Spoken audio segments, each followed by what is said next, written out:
content ni mob ya kucover.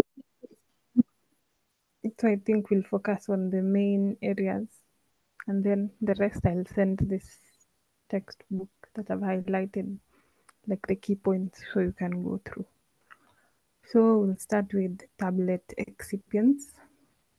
We know excipients are like other substances that are added to the API in order to form the they're used, like, how would I put it, to ensure that the tablets attain the right quality, like they pass all the QC processes. They ensure that probably they're used just as the carrier, for in simpler terms. So their role is to ensure that the tablet operations can run satisfactorily and the tablets of specified quality are prepared. So the excipients are classified into various groups. The first one are the fillers. So the fillers, let's say you have a tablet, let's say paracetamol. We all know the standard one contains 500 mg of the API. But now to administer this 500 mg, it's too little. So you need something to fill the tablet so that we can form like the tablet as it is, because compressing a 500 mg, I don't know what will come out of it, but yeah. So basically that's what a filler is. And unless someone has like a simpler explanation, feel free to interrupt. So the ideal fillers have certain characteristics.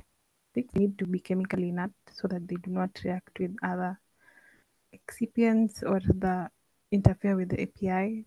They need to be non-hygroscopic, be biocompatible to the be biocompatible, possess good pharmaceutical characteristics. For example, they can be water soluble. They should be cheap, easily accessible. They should have an acceptable taste. We don't want drugs that taste so bad that the patient won't be able to take. They should possess good technical properties such as compactability and dilution capacity. So here's a table of the type of excipients and examples. If you're writing, you can just note this down. As we go down, we'll be explaining each excipient and the examples. So for fillers, you've already explained. So an example of fillers is lactose, sucrose, glucose, mannitol, as you can see. Next, we'll move to for the fillers. So lactose is the most common filler that is used in tablets. So next we can move to the matrix former. Matrix former, they're used to affect the controlled release of the drug. Like they can be used to extend the rate at which the API is being released. So they are also known as a base, and they can be defined as the carrier composed of one or more excipients for the active substances in semi-solid or solid preparations. So an example of a water-soluble matrix former is PEG. As you'll see as you go down, PEG I think is almost in all of the excipients. An example, we have PEG and HPMC, hydropolymethyl cellulose. They're examples of the matrix formers. So we can move to the disintegrant. This diagram is an explanation of how disintegration occurs. So when you take a tablet, it will disintegrate into tiny granules, whereby as they disintegrate, they increase the surface area at which the drug will be exposed to the intestinal fluids so that dissolution can occur. So basically, this is a summary. Once the drug is dissolved, dissolution occurs, it can be easily absorbed into the body. So hence the importance of having disintegrants in tablets. So a disintegrant is included in the formulation to ensure that the tablet, when in contact with a liquid, breaks into small fragments which promote rapid dissolution. So there are two types of disintegrants, like how they work. So the first one, they act by facilitating water uptake. So these disintegrants act by facilitating the transport of liquids into the pores of the tablet, which in the end cause the tablets to break into small fragments. Mostly the substances such substances are used to make the drug particle surface more hydrophilic so that it's wetting, hence when wetting occurs the liquid penetrates and then it disintegrates. Another one is it works by, I hope you can see the screen. Ikihang mseme tu. Disintegration that causes the tablet to rupture. So rupturing of tablets can be caused by swelling of the disintegrant particles during sorption of water. So sorption of water is occurring and then it causes the disintegrants to swell. Once it swells, it causes the tablets to rupture. And this method is the most common and the most effective in disintegrants. It's called the swelling mechanism. An example of disintegrants are starch and cellulose, as we've seen from the table above. And also some disintegrants there's another group of disintegrants whereby they cause production of gases. Mainly they cause the effervescence-like reaction to occur, whereby they cause the release of carbon dioxide, meaning that the disintegrants contain the carbonates, hence the release of carbon dioxide, and when in contact with water and then disintegration occurs. Mpaka hapo, are we together? Am I too fast?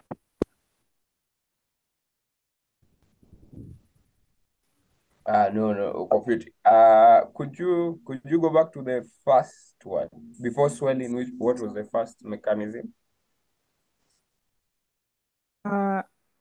Disintegration that facilitates water uptake. Water uptake. Okay. So, thanks. Okay. So we can move to the dissolution enhancers. I believe you know dissolution, how it works. Comfort will be explaining this in the evening in depth. So basically from the dissolution enhancers, it enhances the dissolution rate of the drug. For drugs of low aqueous solubility, the dissolution of the drug may be the rate limiting step in the overall drug release and absorption process. So that's why we need the dissolution enhancers to fasten the dissolution process so that absorption can occur. And an example of is like increasing the dissolution rate of aspirin.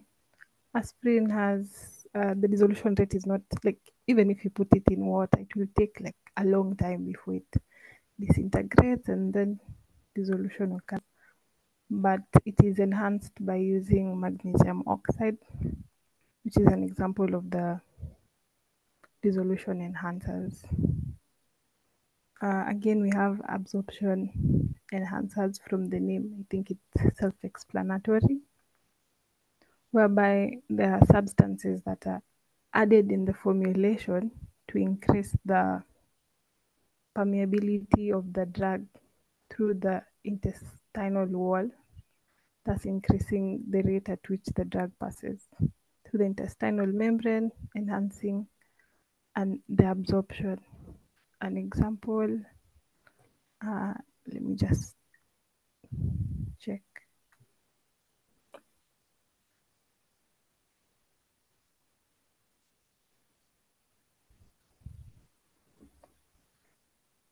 So an example is I think I can just send this screenshot to the group.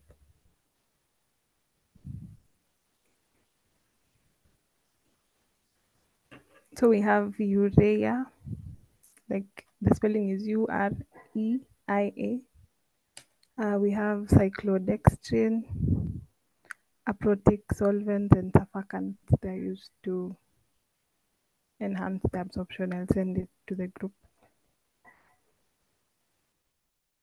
So we have I think this is the most common one when we talk about excipients, binders.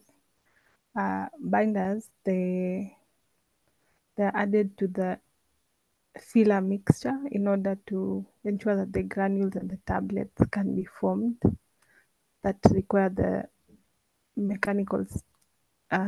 correct mechanical strength. When I think we'll be talking about the defects in the tablets, when the tests that are done, the IPQC tests that are done, if the strength test, is it a strength test? I mean, the one where hardness. nani anakumbuka? Yeah. And the hardness, yeah. So in the test, we remember if the hardness fails, probably go back to the binder. Either ilikuwa you put it in excess or it was little. So binders can be added in different ways. We have the dry binder and the solution binder. So the first step is they can be added as dry powders. You mix it together with other excipients and you incorporate it with the APIs together. We have the solution binders. A solution which is used as an agglomerating liquid during wet agglomeration. The binder is here often referred to as a solution binder.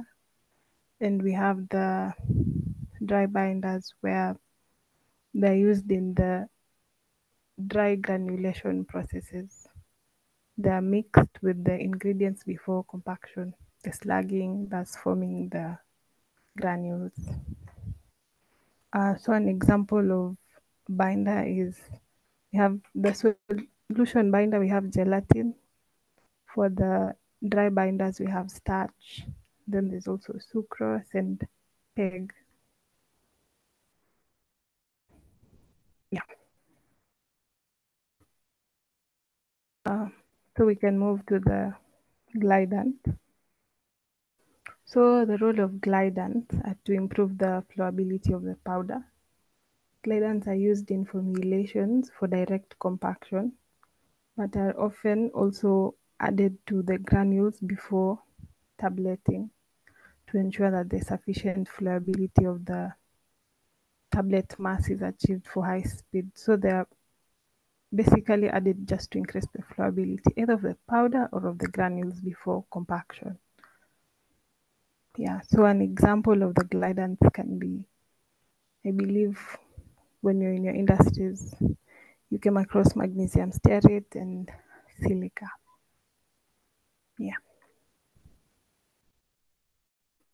We also have the lubricants from the name, which is to lubricate, to reduce the friction, especially during the compression of tablets when the dyes they're punching.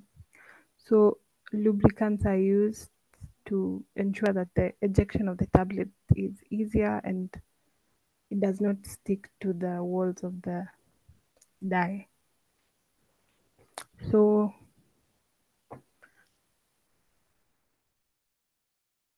yeah.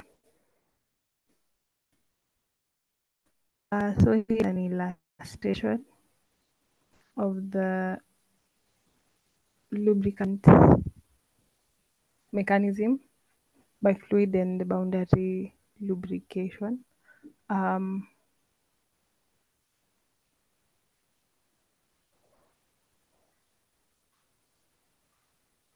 so basically the lubricants are used to ensure that the the powder does not stick to the surface of the die. Yeah, simple. So an example of a lubricant can be, again, we have PEG, magnesium stearate, stearic acid, also liquid paraffin can be used. Yeah, so basically it just reduces the friction.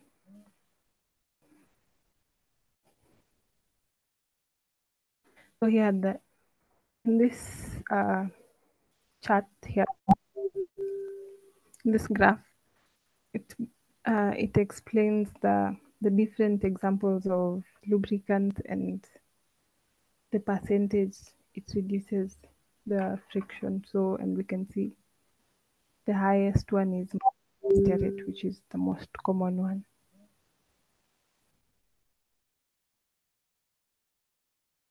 Yep. We have the anti-adherent, the to reduce adhesion between the powders and the punches, again prevent the sticking and the picking, which are defects of the tablet that are checked for during IPQC. And the example we have starch, cellulose, and talc. We also have sorbents. There are substances that are capable of sorbing some quantities of fluids in an apparently dry state. Gas mainly explain sorbent. We try to understand in simpler terms. I couldn't find the right terms to explain.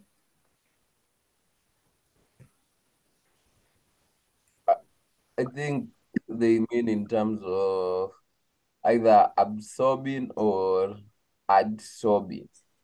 So it's like once it's added, uh, Or it it's increases disintegration. like yeah, like more, let's say, water or more fluid is uh, will be attracted or will stick on the surface of the tablet.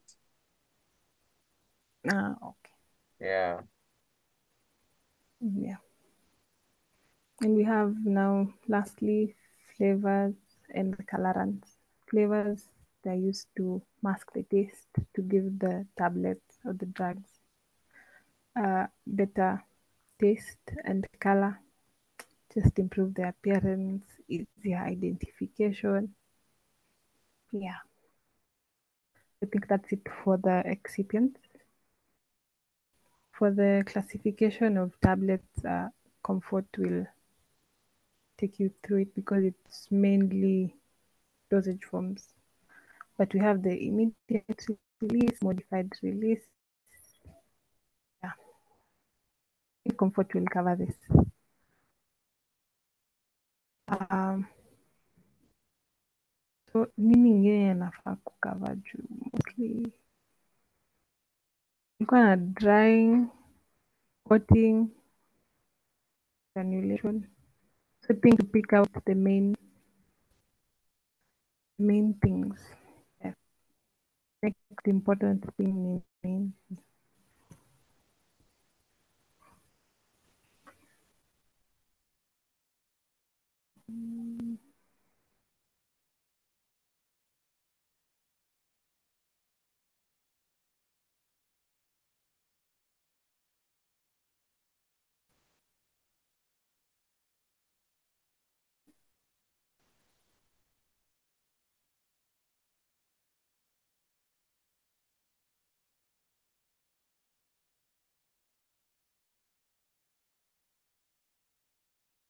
I think we can go through coating, just a brief, uh, like a summary. So, coating is a process whereby we just like adding another layer on top of the, let's say, our tablet, and we could be adding it for several reasons. Some are just coated for, let's say, masking the taste, to interfere with the release of the drug. Like, you put a coating that, let's say, the drug goes an immediate release. We want to modify the release of the drug, and some are just coated for easy identification. Uh, so here are some of the reasons. Coating can be done to protect the drug, like to protect the API either from the environment, from the moisture, yeah, just making it more stable. The most common one, to mask the taste. Uh, to improve the ease of swallowing, like, to, like, an instant is, again, we can use paracetamol. We have those ones that have really sharp edges. So to ease the swallowing, we can coat it to make the edges a bit smoother. Uh, Masking any batch differences. So let's say we're in a factory when we're producing several batches of, let's say, metronidazole. So the first batch, we can coat it with one color, we separate it from the other batch. Or we're in a factory where the first batch was, let's say, paracetamol, they are all white. Now for us to easier identify it with another batch, let's say, of brufen, we'll have to coat the brufen for easier identification. We have improving product appearance, rapid identification, as I've mentioned, easily handled by high-speed automatic filling and packing equipment, and yeah, imparting the modified release. So the three main types of coating. We have the film coating, sugar coating, and compression coating. So film coating, they use like a spraying liquid coating them over thin film of a polymer-based formulation onto the surface of the tablet. So like the tablets are taken, I believe you saw this while in the industry. Tablets are taken, put in like a rotating big drum, and then they are sprayed. They are sprayed as they're being turned around so that they make like a coat. And this process is also similar to sugar coating, but sugar coating is the most, like, the oldest form of coating. And then we have compression coating, whereby the coating is added during compression. So for the film coating, there are several types of film coating. The first one is the immediate release coating. Basically, it's a non-functional coating since it doesn't interfere with the release of the drug. So maybe it could be just coated for other reasons, probably enhance appearance, ease of swallowing. Yeah. And we also have the modified release film coating, whereby now they are known as functional coating, since they either make the drug have a delayed release or an extended release. So we have a table here that gives the differences between the sugar and the film coating. So for appearance, for sugar coating, I think brufen is an example of sugar coating, if I'm not wrong. So from their appearance, they appear rounded, then they're very shiny. So they have a high degree of polish. Uh, Ebu munipe example a film coated drug, so that we use it as a comparison. Anyone?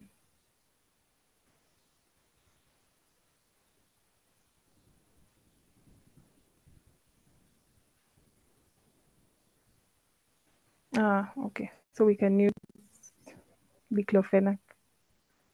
Yeah, I think it's a film coated one. So when we compare the diclofenac tablets, they don't appear as shiny as Brufen tablets. Uh, for the logos and break lines for sugar coating is not possible, but for film coating it is possible.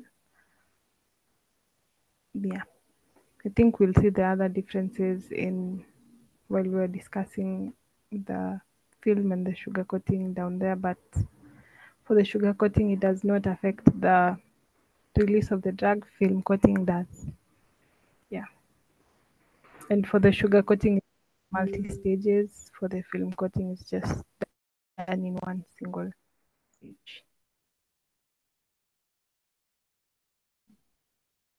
So we have the equipment. I don't know if it's very important, but I can use this diagram to explain. So we have, I think this is the fluid bed. A minute.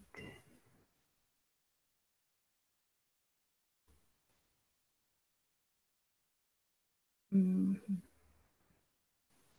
So for the equipment, we have several types of machines, and the atomizer is the one used to spray the tablet. So we have the top spray, whereby the coating film, whatever, either sugar or the film coating, they are sprayed from the top, while there's like air coming from below that causes the tablets to be turned. So this light blue arrow is the direction of the air, and then the blue arrows going down show where the spray is coming from. So the air keeps turning the tablets, and then they're sprayed from kutoka juu, so the spray is even. For the bottom spray, everything is from below, both the air and the spray. And then for the tangential spray, is tablets are placed on this like rotating panel table, and then there's hot air from below, and then they're sprayed from the side. So as it turns, there's air for drying, and also it helps in turning, and then they're sprayed as they move. Yeah. So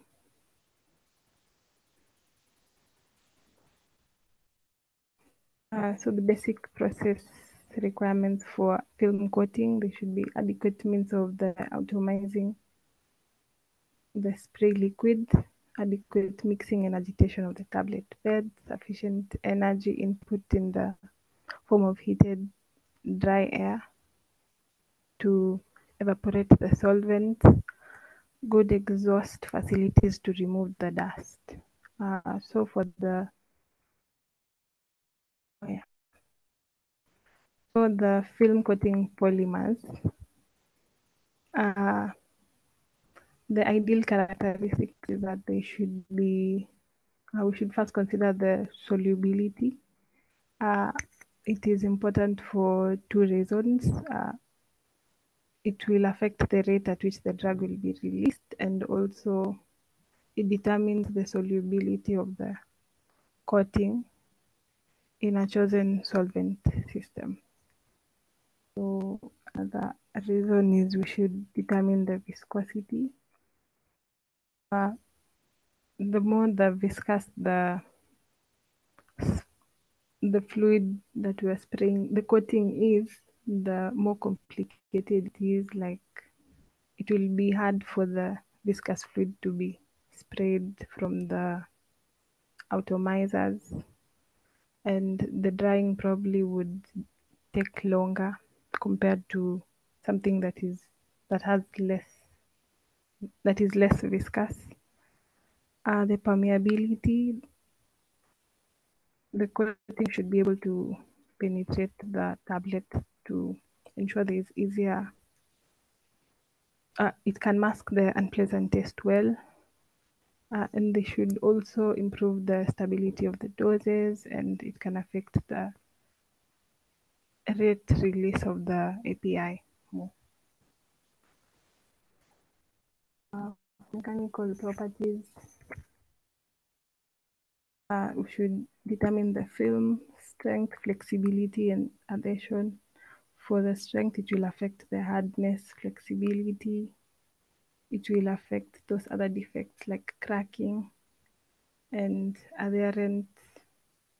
I think we've seen the adhesion between the coating and the tablet. If the adhesion is not well, like we'll see what is it called? The thing of, like, the film will break off. I think they are under the effect. Like, there'll be capping, chipping, false defects. Yeah.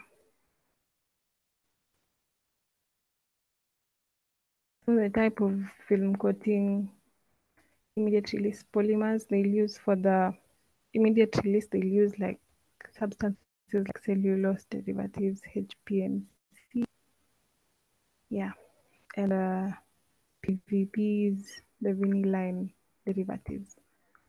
For the modified release one, yeah, we have some cellulose derivatives as well. A typical example is ethyl cellulose.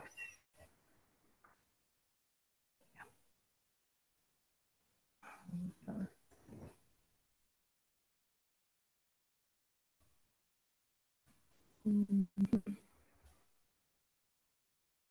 think we can talk about plasticizers. They are added to film coating for modification of the physical properties of the coating. Yeah. An example, and the benefits are they increase the film flexibility and they reduce the residual stress within the coating. An example is PEG. Yeah, PEG. For the colorant, just basically giving the color, improving the appearances. An example, we have the iron pigments and the titanium dioxide. Soja, Yeah. sorry for interrupting. Could you enda hapo juu kiasi? Umeona pale wanaongelea hizo pallets. Are they colorants or what are they? Wanaongelelea ni? Hizi pallet. Hizi. Oh, hizi. Oh.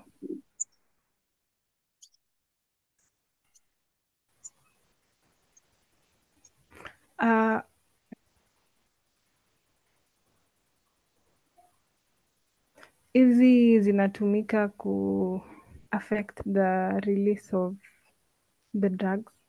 So they are mostly suitable to, like, in cause the delayed release of the API. Like, in affect,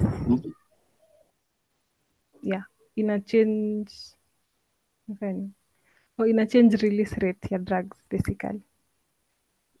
So an example ni HPMCP, akizi majina ni mrefu. Cellulose acetate phthalate. Yeah, thank you, Soja. I've come across some I don't know if this it's pertinent to what we're discussing, but I think mostly they were talking about these pallets being endocrine disruptors, and they are commonly found in plastics na vitu kama hizo, and its use in pediatrics, so under 5, it's discouraged because it interfere with the growth and also in affect hizo hormones. Thank you, Soja, for that information. Any other additions from anyone?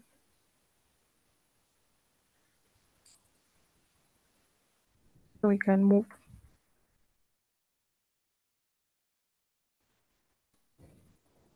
I believe so.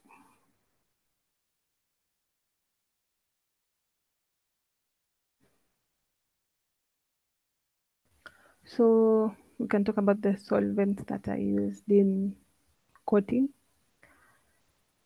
So mostly organic solvents were used because of their volatile nature, like it's easier for it to evaporate, but they're still used, but they have like various disadvantages such as environmental issues. They affect the environment, the safety, because they are flammable and also toxic.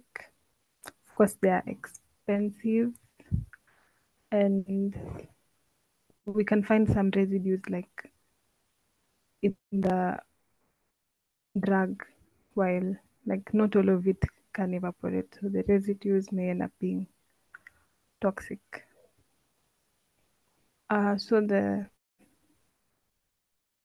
But we also have, I think sometimes water is used, but you also have, but they're not really used much because they take so much time in drying, like to evaporate, and the use of high temperatures can sometimes affect the API to like evaporate the water.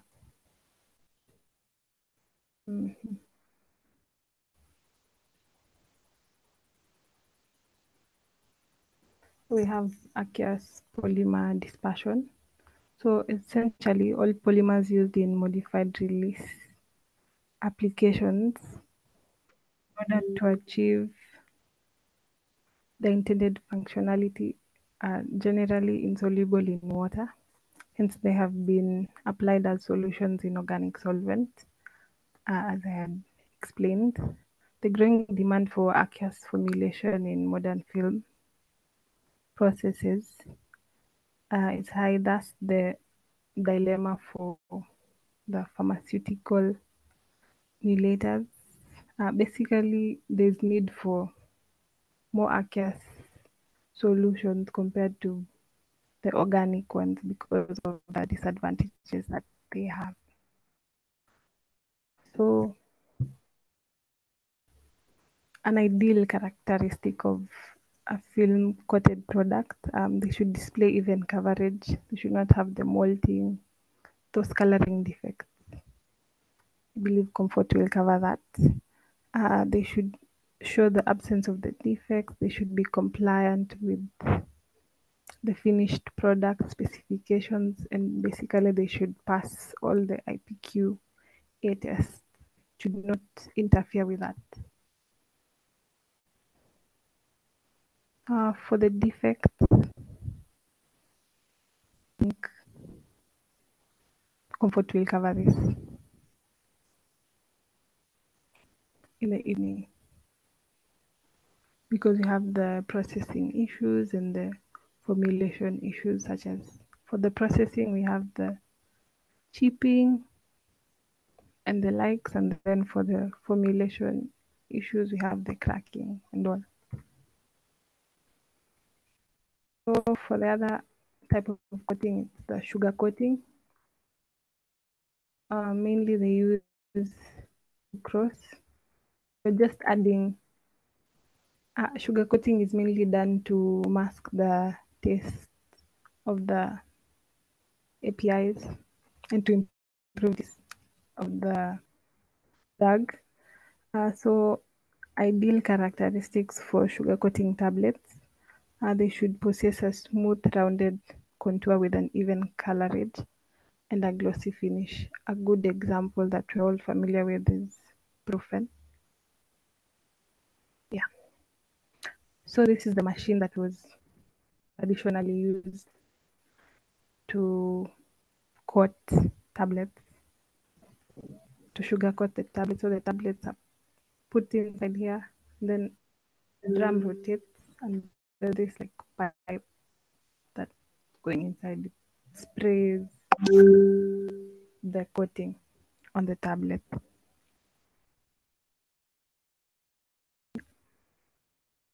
So there are steps in sugar coating. We have the sealing of the tablets. I think let me cover it. Yeah. So there are several steps: subcoating, smoothing, coloring, polishing, and printing. So sealing, we're basically coating the tablet to prevent like it being affected by, let's say, water that will affect the stability of the drug, causing premature disintegration. So we're sealing to prevent any instability or premature disintegration. Then we have subcoating. We're trying to make the tablet have like a smooth edges. We're trying to round off the tablet edges. And then we have smoothing. It's basically done to, okay, from subcoating. Subcoating tends to make the tablet have like the surface to be somehow rough. So we're smoothing to ensure that when we apply the coloring layer, it sits on well. Then coloring, this is obvious, we're just adding the color. Then polishing, we're trying to give it a more glossy look. And they mostly use waxes such as beeswax and canuba wax. Then printing is just adding the logo or the name if need be, depending on the manufacturer. Then the last method of coating is the compression coating. So we already have like the process involves compaction of the granular material around pre-formed tablet coats. So like we take the already compressed tablet and then it's like we're trying to compress it again, but now we're adding the coating on top. Now the core is the tablet and then with the coating. I believe you understood that explanation.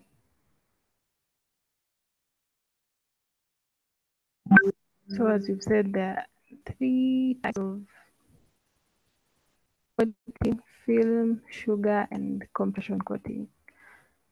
And compression coatings, they're generally made for powdered ingredients that either dissolve or readily disintegrate in aqueous media. Thus, they are mostly used for immediate release. That's for compression coating, and we've seen that the film coating is mostly used for delayed or prolonged release. Any questions so far? Comments? So we also have another thing, coating of the multi-particulate. So this, okay, like I believe we've seen some capsules that have like something like tiny beads inside or pellets.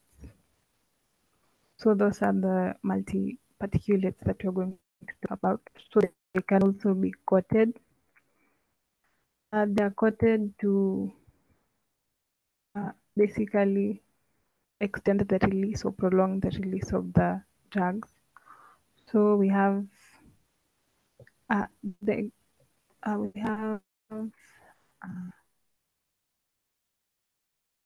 benefits of coating are summarized here.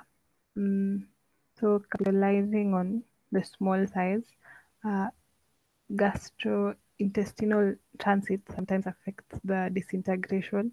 So basically, the first one, they're explaining how they're coated to ensure that, let's say, you want to extend the release of the drug and you want it to disintegrate in the intestines and not in the stomach. So we coat it so that it can transit to the small intestines. Uh, they also coated to minimize the irritant effect, and yeah, we have, I'm not sure how this reducing the consequences of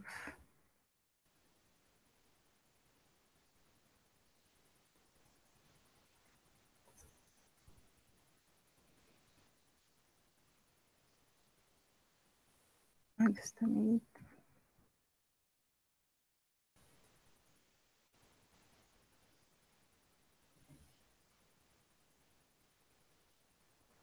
Oh, for this 4 points, they're giving us the importance of coating and how to reduce like the consequences of the coating. I think, yeah. So for capitalizing on the small size, gastrointestinal transit can be somewhat erratic for non-disintegrant tablets, and particularly the smaller ones, which are less than or about 2 millimeters. They can pass through the sphincter during gastric phase of digestion. Does anyone understand this fast?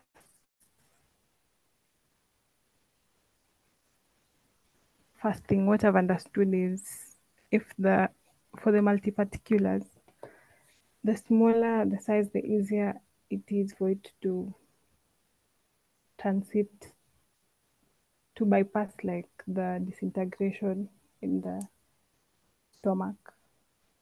For the minimizing irritant effect, a hollow non-disintegrating tablets can potentially lodge restrictions within the GIT, causing the release of drugs to be localized.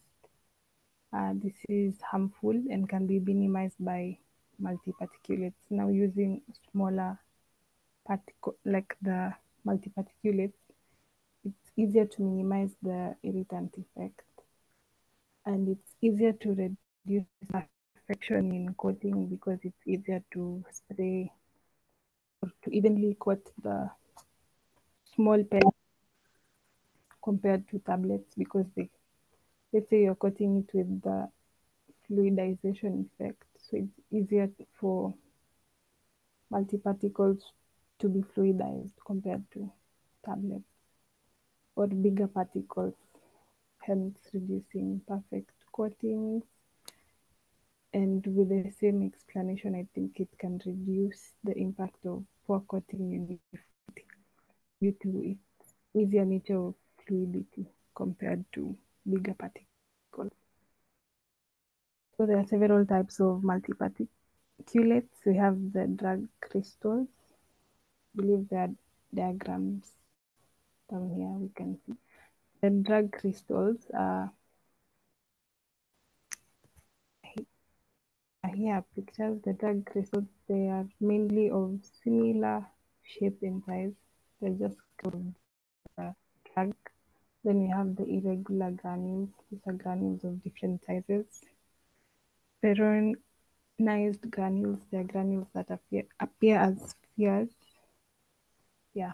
And then non-parallel, they're mainly the placebo like granules. They don't have the API. I believe the pictures of the mini tablets and the spheronized granulates are not visible. Don't know why. Yeah.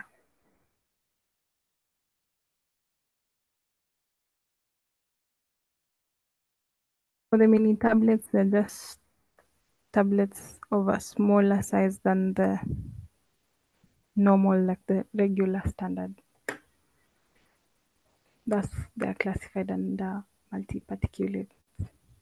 So the mechanism of release of the multi-particulates, we have diffusion.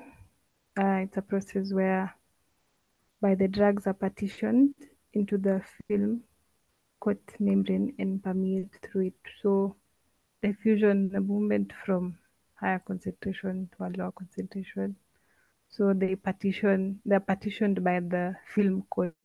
So if it's able to permeate through the film coating, it's released.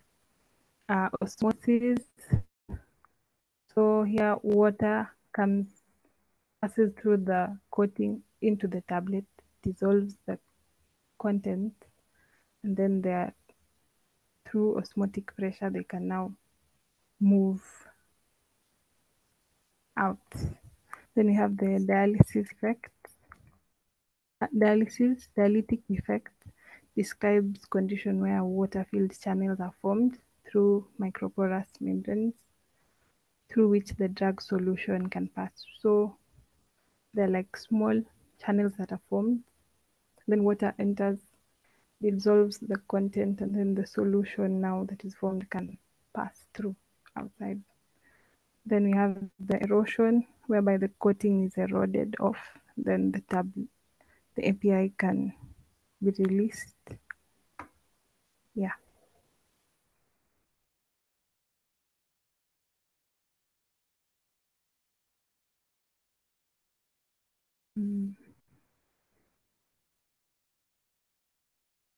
So we have also another type of coating called as hot melt coating, whereby the coating itself is melted and then the multi-particulates are like put inside, or the melted coating is sprayed on the multi-particulates. They're mainly waxy materials such as beeswax. Yeah.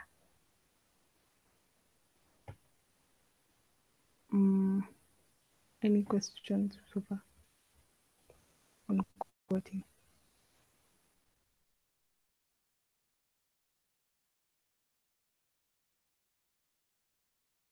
We take a break or we go to drying?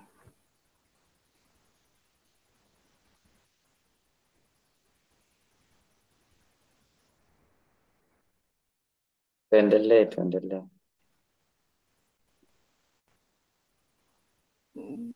Okay. Drying. Shall we look at notes?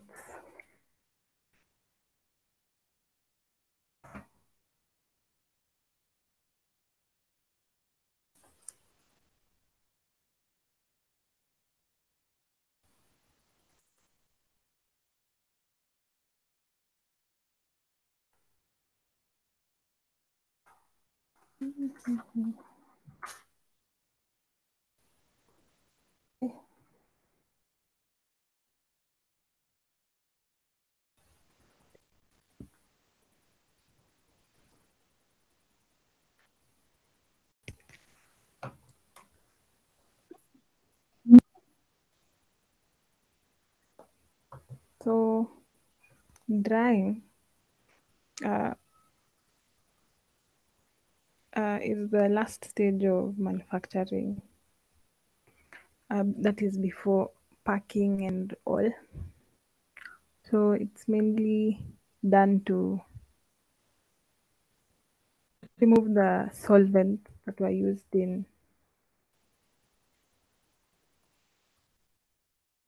during the processes of manufacturing.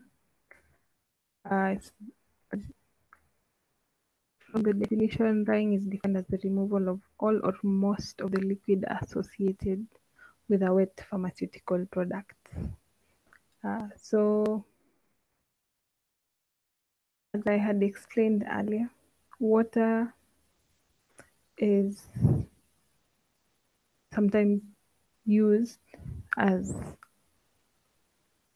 a solvent, but not mostly because it tends to take lot of time drying, and it's easier to use the volatile organic solvents because it's easier to remove them by drying. So we can start by defining a few terms.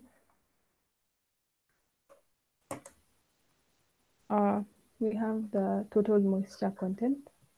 It's the amount of water, of liquid, associated with a wet solid. And there are two types of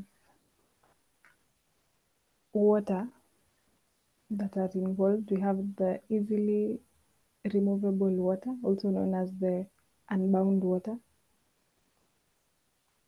Is also known as a free moisture content. This can be removed by basic evaporation, and then we have the the bound water, also known as the equilibrium moisture content, which is kind of difficult to remove. So for the unbound, you can just remove that water by evaporation, but for the bound water, you have to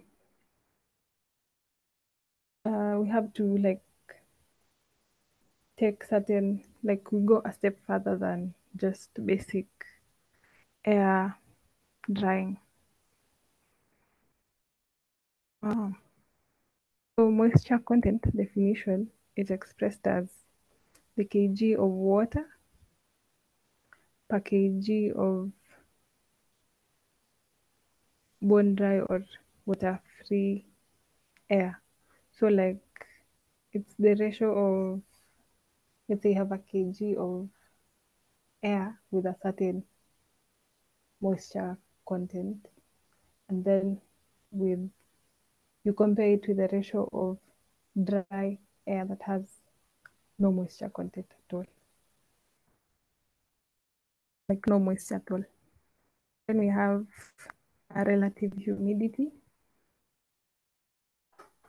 Relative humidity is the ratio of water vapor pressure of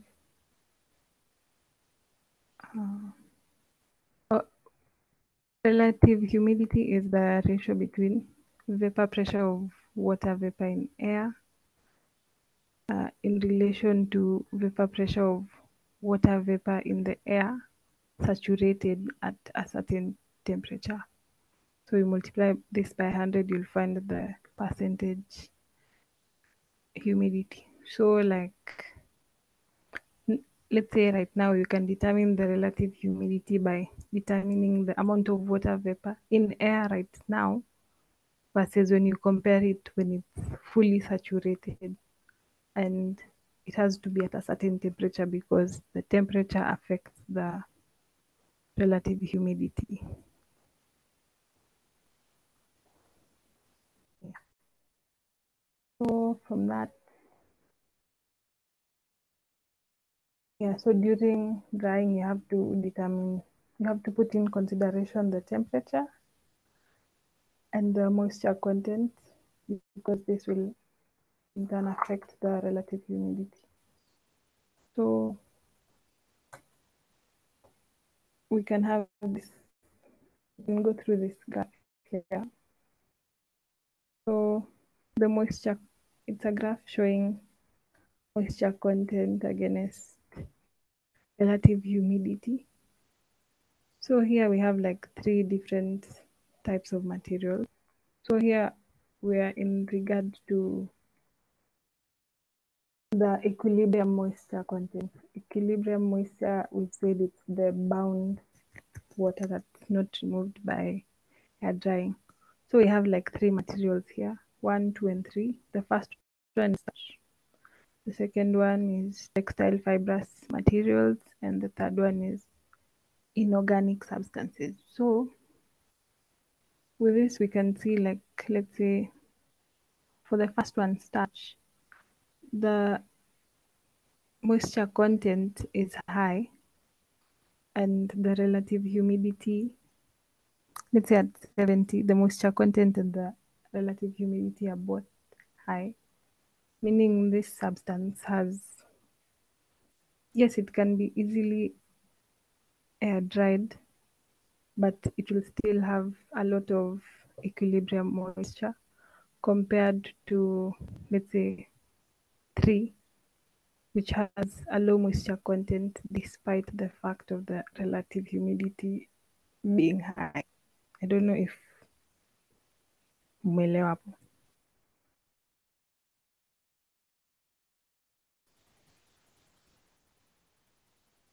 Okay, silence means you've understood.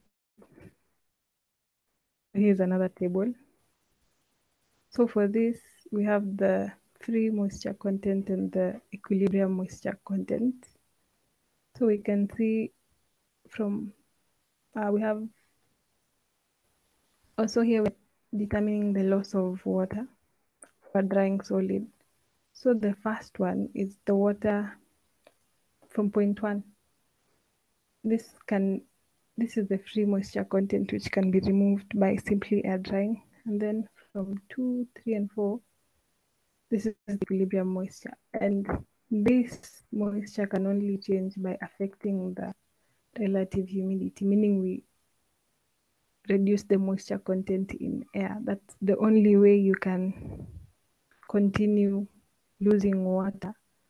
But if you continue air drying it, there's nothing that can happen. So here we'll have to change the relative humidity for it to lose more water. Yeah. So there are several types of methods that can be used to dry. We have the convectional, conduction, and the conduction methods. I believe these are self-explanatory.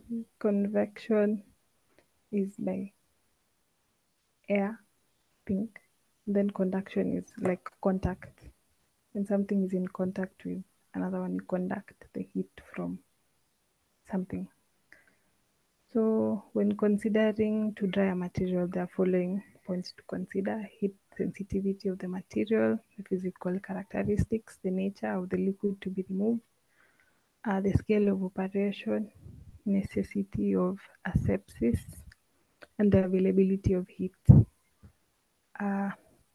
So there are several types of pharmaceutical dyes. We'll start with the convection dye. So we have the fluid bed dye. There should be a diagram somewhere. Yeah. So here's an example of a fluid bed dye. How it works is whatever materials you want to dry, let's say granules, they are put in this, I call it a tank, this container. And then there's an inlet of air. They're filtered, and then they're passed through a heater. The heated air will come and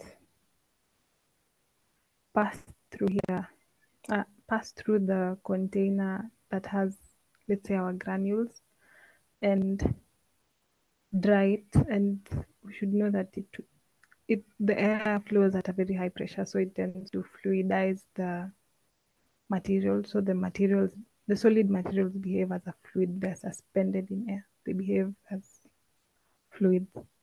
So, and then the air, after it's dried, the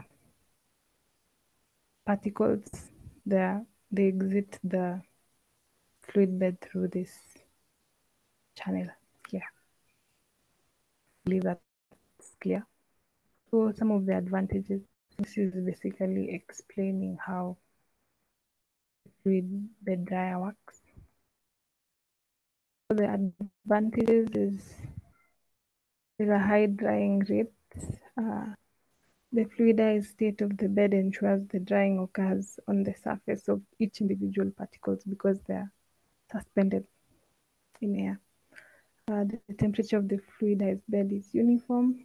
There's spherical flow of the product. The granules will dry as separate in granules rather than, let's say, the conduction one where it dries the granules while they're together. So there's no accumulation of particles. An advantage. And for the disadvantage, there is excess attrition, and with the excess attrition, there can be fine particles can be attained like dust. Fine like dust particles will be formed. Like the granules can be broken down into finer particles. So we have another method is the conductive drying. So an example is the vacuum oven. So you'll put your substance, whatever you want to dry here. Now this is the oven. So the oven is heated, and the water that will be lost will pass through here into a condenser where the cold water enters through here, and the hot water now will come here after it has cooled the evaporated solvent, and then the condensate is collected here. So the advantages of the vacuum oven is that drying takes place at lower temperature, and since there is little air that is circulating in the oven, there is minimal risk of oxidation. We also have the radiant drying. This is heat transmission by radiation. It differs from the conduction and the convection in that there is no transfer of medium. So an example is the microwave radiation. Here is an example of a microwave dryer. So here we have the magnetrons. The magnetrons are produced from here, and these magnetrons are released in form of waves like microwaves. Then they pass through this polypropylene window into the drying chamber that contains the substance that you want to dry. Then the microwaves cause the moisture in the, let's say in the granules. It causes the moisture in there to like heat up, and then it will be released in terms of and then the water moisture or the content will be released in form of vapor. That's basically how the microwaves used to heat our food. It's the water moisture in the food that is heated that causes the food to be hot. And then now we'll see the vapor that is released. Like you'll see your food is steaming. That is how the microwave dryer kind of works, using the same principles. So the advantages, it provides rapid drying at a very low temperature. Thermal efficiency is high since the dryer casing and the air remains cooled.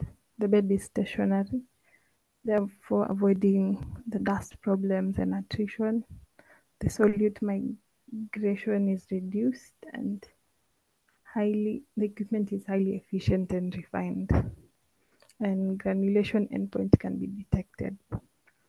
Disadvantages, the batch size of commercial production microwave, it cannot be used in large batches of let's say products. Care must be taken to shield operators from the microwave radiation. Then we have the dryers for solutions and suspension. Example is the spray dryer. So I'll use this diagram to explain how it works. So you have your fluid, your suspension coming in through the liquid feeder inside here. through the atomizer, whereby it's released in form of atomized liquid, like small particles, droplets. Then there is hot air from the side, which passes through the tangential air inlet, which causes the air to move down in form of like a cyclone, kinda like in spirals. So when your fluid is sprayed using the atomized, it's sprayed. Hot air will dry the suspension fed in, and then the air is collected. Sorry, just a minute.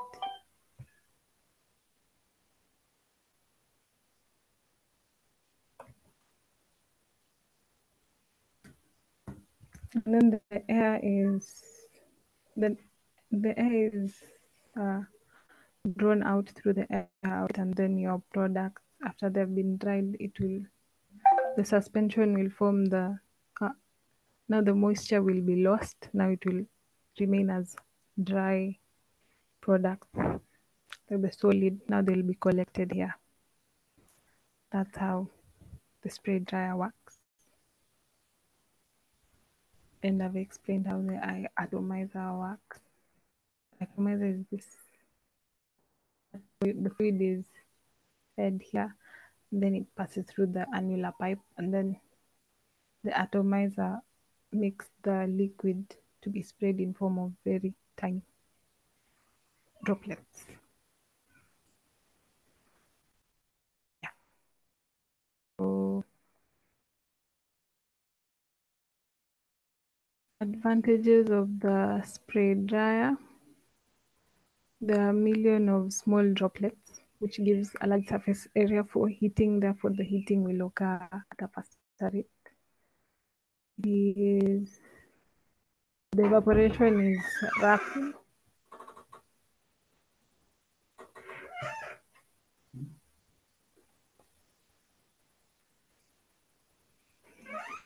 The evaporation occurs very rapidly. The characteristic particle form allow efficient particle packing, and thus giving off products with high bulk density. The atomizer makes from this spray dryer you can collect powders, because the atomizer sprays the droplets in very small, like the droplets are so small such that when they are dried, powders can be formed.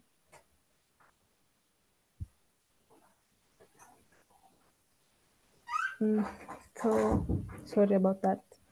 So it's cost effective, and the product will be free flowing because they'll be in very small particles. Disadvantage is the equipment is bulky, and the overall thermal efficiency is rather low, since the air must still be hot enough when it leaves the dryer to avoid condensation. Otherwise, it will form water droplets, and we want our products to stay dry. So the uses, they're used in drying of solutions and suspensions, whereby this powder that will be collected can be used in making the dry syrups, one that will be reconstituted with water later, but mainly for PIDS patients here. Yeah, I've explained this. So we have now the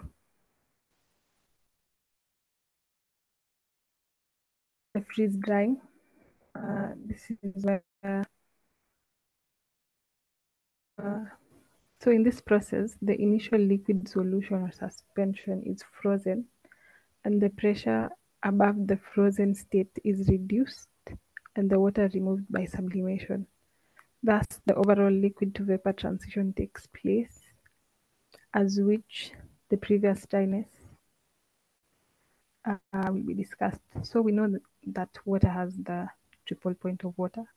So the freeze dryer works by, now let's say you have water and then you freeze it to ice. Once it's in the once the ice is formed, you adjust the pressure such that the when it's already frozen, you adjust the pressure, and which will later cause the ice to shift state to which will cause the ice to sublime. So I have so that we skip the liquid bit, so we transform straight from the solid to vapor. We skip the liquid bit of the whole process. So we have our solid here, and then we adjust the pressure. Now we'll skip. You see what has this triple point: solid, liquid, and vapor.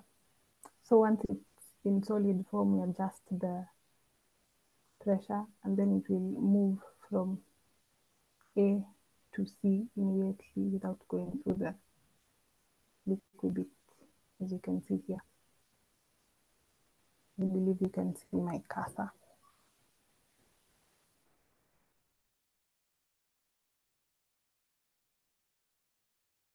So if, however, solid ice is maintained at a pressure below the triple point, on heating, the ice will sublime and pass directly to water vapor without passing through the liquid phase, as I've explained. So we adjust the pressure and then you heat, and then it will change straight from solid to vapor. Soja, Yeah. kuna msee anasema uexplain nini tena hiyo phase diagram?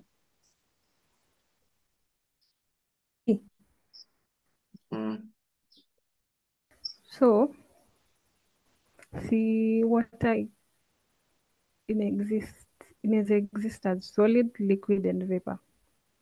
And then we know we have the triple point where water exists in both the three states. So let's say you have your water, you've already frozen, or you may freeze like normally just to ice. Once it may form ice, this hii yote umeifanya at the standard room temperature and pressure. Now you adjust the pressure, like una change pressure while it's still in ice form, in solid form here.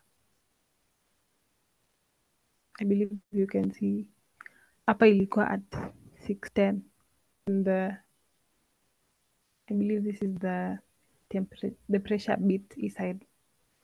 So tuka change the pressure, tuka move slightly lower, and then once tume change the pressure, we now heat it while it's still in ice form. So when you heat it, it will change straight from the solid to the vapor, like in a sublimation inaoka.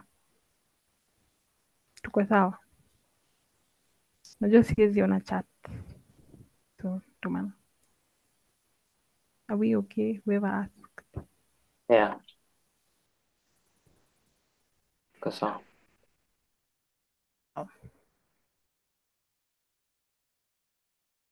So the freezing stages ndo hizo nime explain. So the freezing of the solution, reducing the atmospheric pressure above the ice to below the triple point, and then you add heat, and then sublimation inaoka. Hiyo ndo ina explainiwa hapa mpaka the sublimation stage. So what else important here?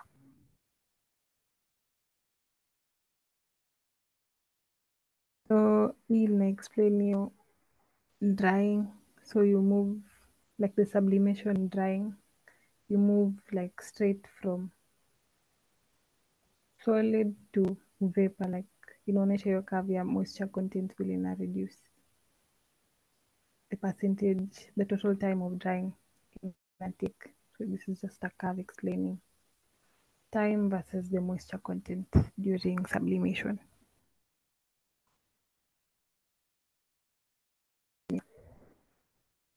So kuna secondary drying, the removal of the final amount of residual moisture.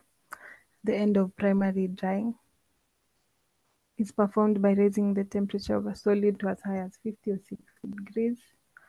A high temperature is permissible for many materials, but small amount of moisture is remaining. As in, this is the drying that is done after the primary drying, just to remove any residual water.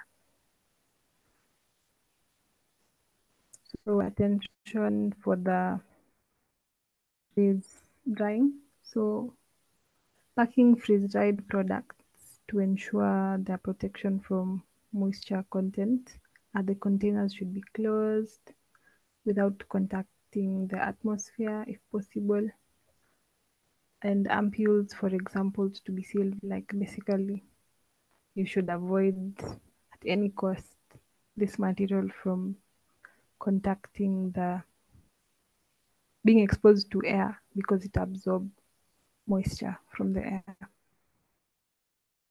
For advantages of freeze drying, it takes place at very low temperatures. The solution is frozen such that the final dry product is a network of solid occupying the same volume of the original solution.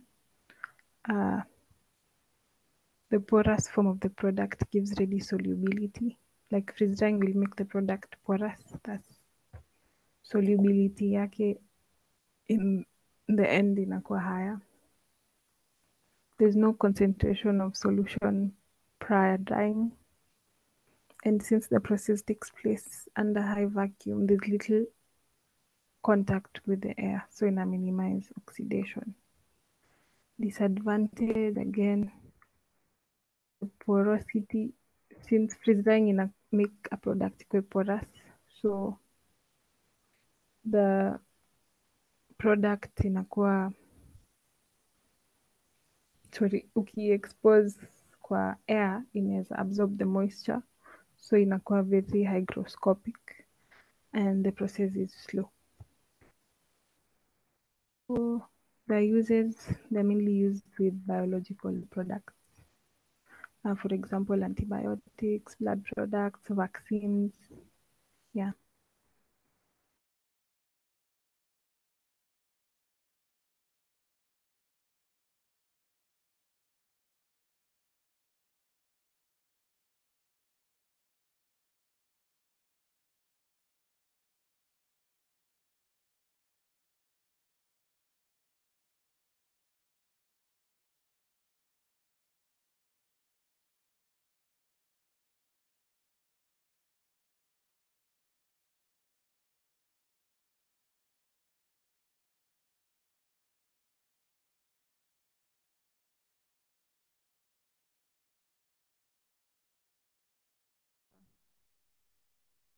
Granule to the surface. Yeah.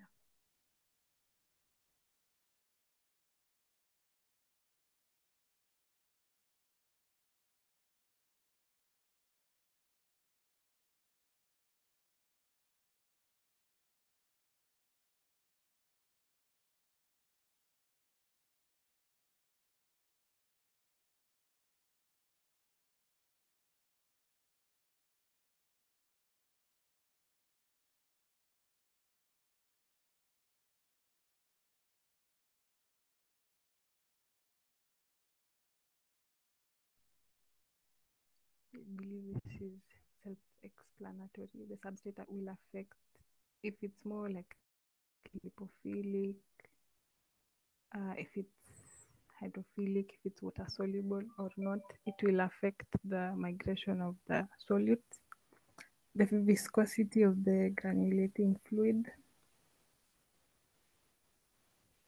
and yeah. So just a minute.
Nightwing. Hey, Soja. Niliachia Ah, kunaongelea nini? nilia wapi? Hmm? Ilikuwa dry.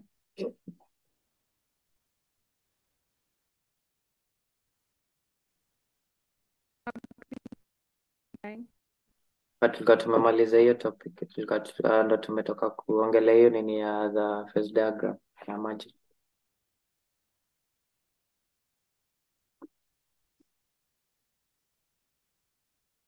Ndio nilistopia.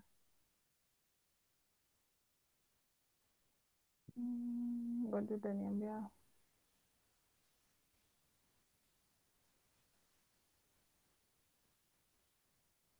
Nilikuwa nimefanya freeze drying hapo. Yeah. Yeah, ulikuwa umefanya hiyo. Um, so basically the process nilikuwa nime-explain. What I had explained is these 3 steps: freezing the solution, reducing the atmospheric pressure below the triple point, and then you add heat, and then your product shifts from solid to vapor, like sublimation of gas. This is a graph of moisture content against total time of drying in regards to sublimation drying, that's freeze drying. Nilikuwa nimeongelea secondary drying.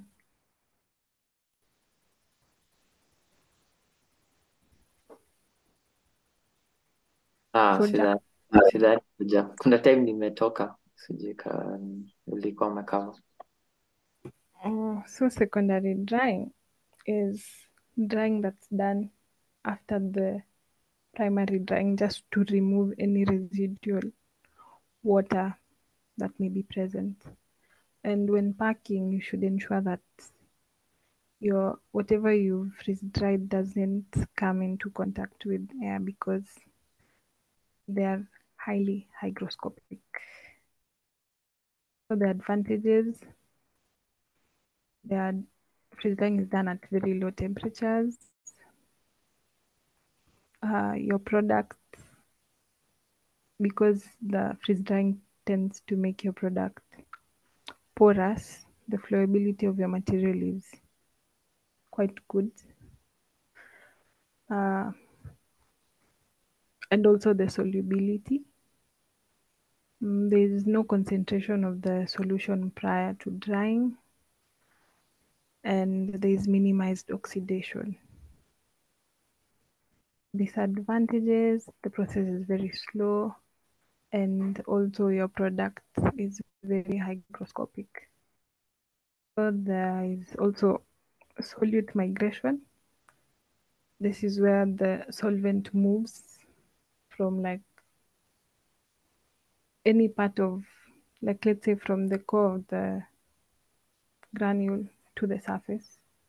So there are 2 types: intragranular, meaning the solvent moves from one granule to another, and intergranular, where the water moves from the solute moves within that granule, either from the core to the surface, or vice versa.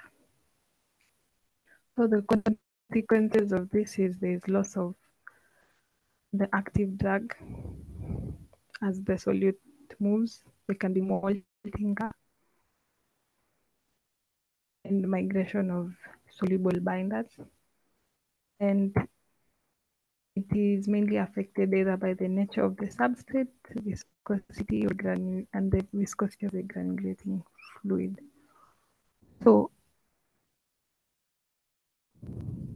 some of the factors that affect the solute migration is the drying process, especially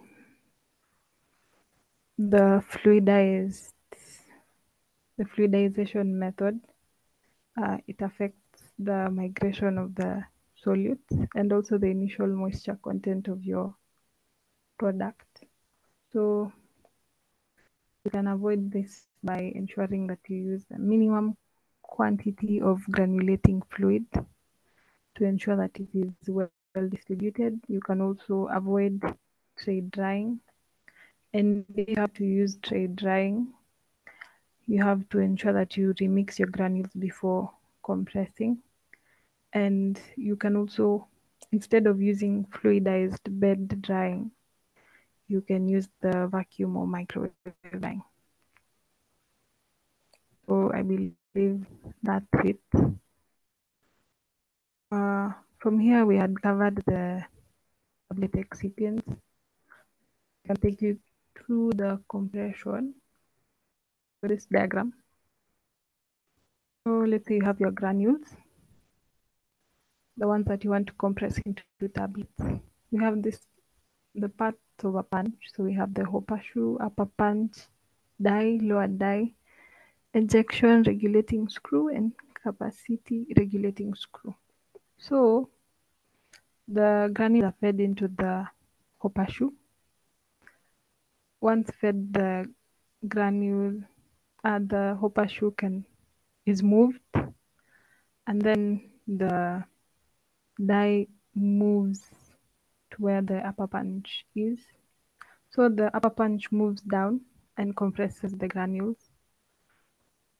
At this point, the lower punch is not moving; it's stationary. And then once that happens, the upper punch moves, is ejected, and then it moves, and then the lower punch moves up, ejecting the tablets. And there are two types of punches. We have the single press, where it's like this. It feels and then punches, and then ejects. While there's the rotor press, like feels several dies and punching, like several tablets can be compressed at the same time. I believe that it's because after that it's where we have started from. If there are any questions, I believe I'm done.